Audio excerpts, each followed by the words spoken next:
I'm J.R. Church. Welcome to today's analysis of the news. Last evening on ABC News with Charlie Gibson, Dan Harris had a piece called A Closer Look, and he targeted Christians. Now remember, the first part of the program talked about President Obama signing a decree to fund abortions. Well, who's complaining?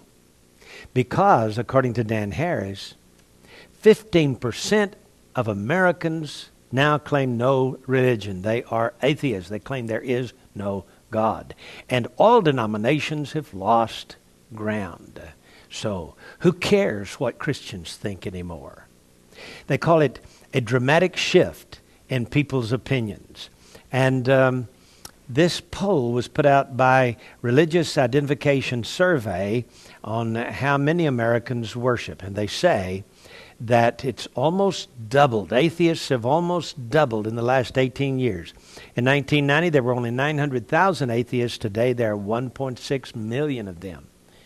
From 900,000 to 1,600,000.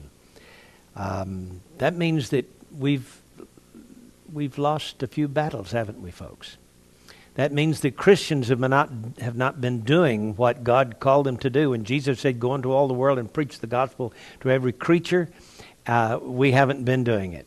We have been losing out in a large segment of America.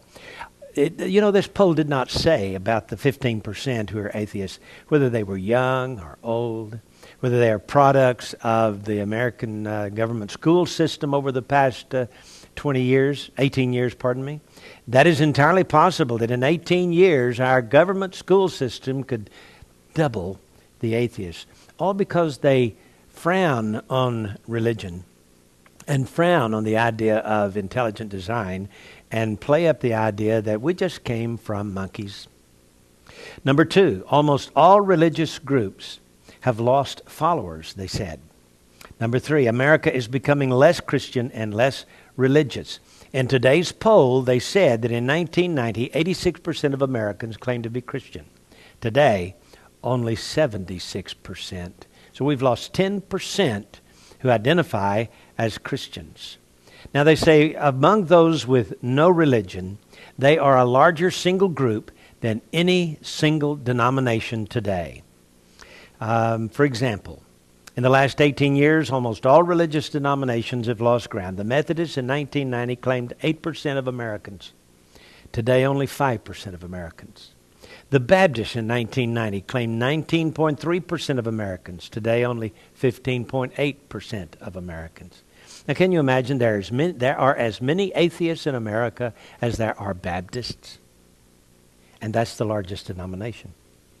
Among the Jews in 1990, there were 1.8% of America's population. Today, only 1.2%, a dramatic decrease. But atheists, atheists have doubled nearly. In 1990, there were 900,000 of them. Today, 1.6 million. And so, their conclusion was we are becoming a nation whose people are spiritually anchored, but not traditionally religious. In other words, they've left the mainline denominations. They may still believe in God and may still pray to Jesus, but they just don't go to church anymore in the major denominations. Now, I have my own thoughts on this. I'll get to it in a moment. One major growth area, however, they say, are evangelicals.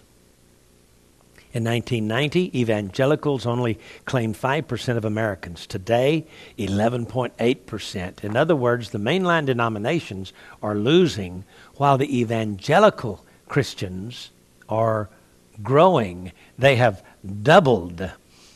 During this economic freefall, they say, many megachurches are seeing an increase in attendance. And they are hoping that hard times will draw Americans back to what they left. So, why are the evangelical Christians doubling when Baptists have lost 10%, Methodists have lost 3% of their attendance, the Jews have lost nearly 40%, and atheists have doubled? Why is this? Let me tell you why. Jesus said to watch for him imminently. He said, I go away, and if I go away, I will come again and receive you unto myself. But there are those who begin to think, well, the Lord delays his coming. He's not coming immediately. Maybe he'll come back in 250 years. What does this do to evangelism? What does this do to the Christian faith? When people stop believing in the second coming of Jesus Christ, we have the answer right here.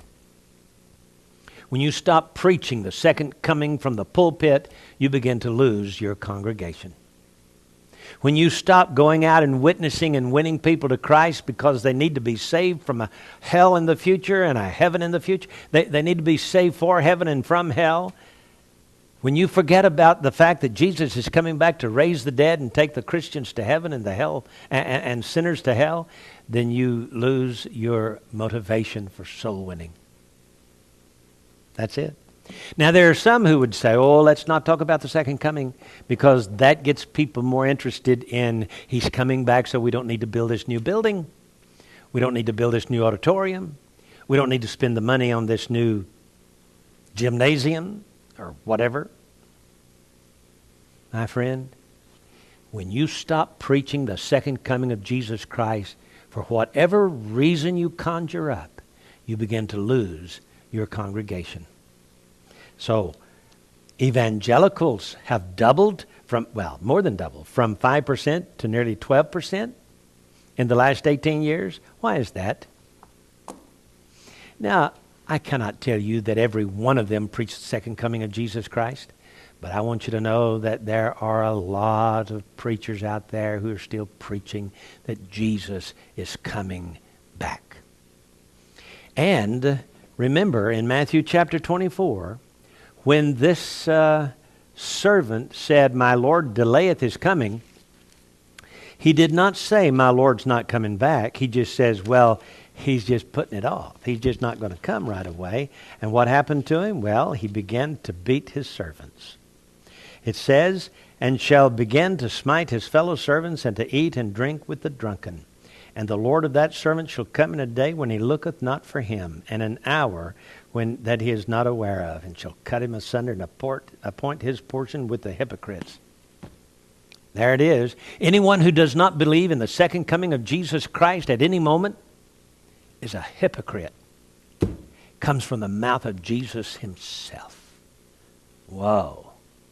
Dear Christian, if you want to look away from the second coming of Jesus Christ, and you think that Jesus might not come back for another 250 or 500 years, that his coming is not imminent, I want you to know that it will affect your faith. And that's the reason why so many of the major denominations have lost membership in the last 18 years. But the evangelicals who preach Jesus is coming soon are growing in numbers. I'm J.R. Church. See you again tomorrow if we're still here.